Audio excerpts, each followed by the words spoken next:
Michele, and this is my husband Bruce, and we're going to be talking about our segment of the rock bands and our journey to see as many as we can. So Bruce, that was a great concert last night. It was. Oh, I'm sorry. That's okay. Who did we go see? We went and saw Kansas last night up in Ocala, and they were awesome. They formed back in early 70s, but became Kansas in 73.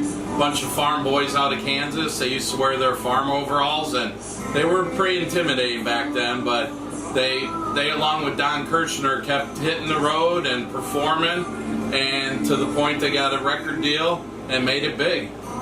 So what was your favorite thing that went on with the band? Favorite part last night was all 6 of them, they were just having fun. They've been doing this, you know, some of them, the original members, the drummer and Rich Williams, the guitar player, they've been doing this 46 plus years, and they're just having fun. Ronnie Platt, the lead vocalist, he just kept entertaining the crowd and pulling them in. Definitely so. And my favorite part was at the end of the concert, Bruce and I actually stayed after a little bit, waiting to see if we could meet him. And he came out, and we got to shake his hand. We talked about his interview with Dan Rather, and who wouldn't want to be Dan Rather on Access TV? He's getting to meet them all. So we're just trying to go see as many that we can see.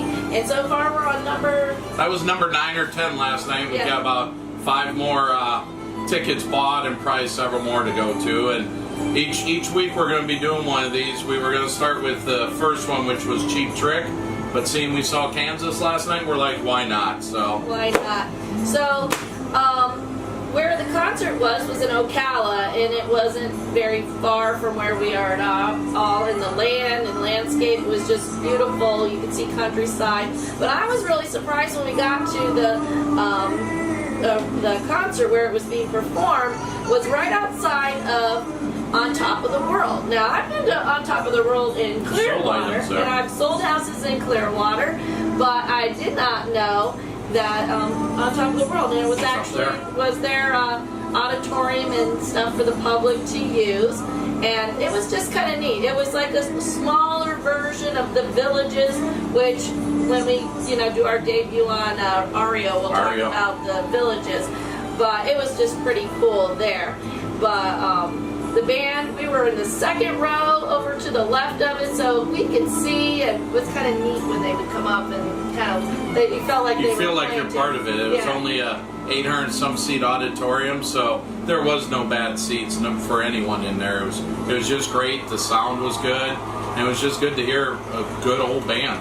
Yep. You knew all the words, and they actually said something real funny when they first came out. They said, "This is great being Ocala. It's our first time. It took you 46, 47 years to get us here, and it's good to be with people our own age." Right. So, one reason that we're doing this is because rock music has been part of our life. In fact, Bruce, tell us about when we used to go on those hockey trips. We would have to go all over the state of Florida. We went out of the country, went to Canada, and it just seems like we had music on. Always. And what did you do with our kids? So I'm an 80s geek. I admit it. I have a problem. I love 80s video games. I love 80s music. I love 80s movies. Branch out a little into the early 90s and back in the 70s a little. But with Michele and the kids, mostly the kids, we played music trivia before the radios all had the information screens on. Cheat sheets. Yeah, I could pretty much tell most of the songs in the first 2 or 3 notes, and I quiz them. Who is it? What song is it? And after a few years, they were 7 or 8 by that time. They were catching on. So what's the trivia question for? So we got two today. We got a double header here. So first off, notice I was holding the Guitar Hero.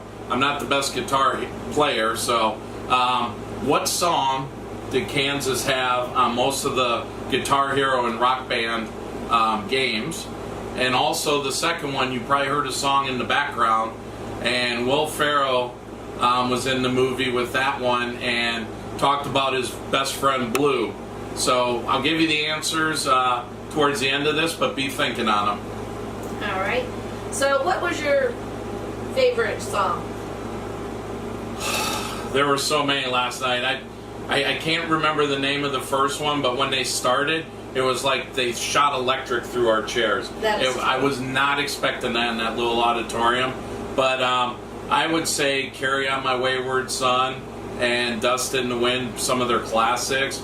But then they had a few where David Ragsdale, the violinist, just went off on it, and they were just awesome. And I don't know all the names, so I'd probably fail in trivia today, but I knew all the words to the songs. Yep.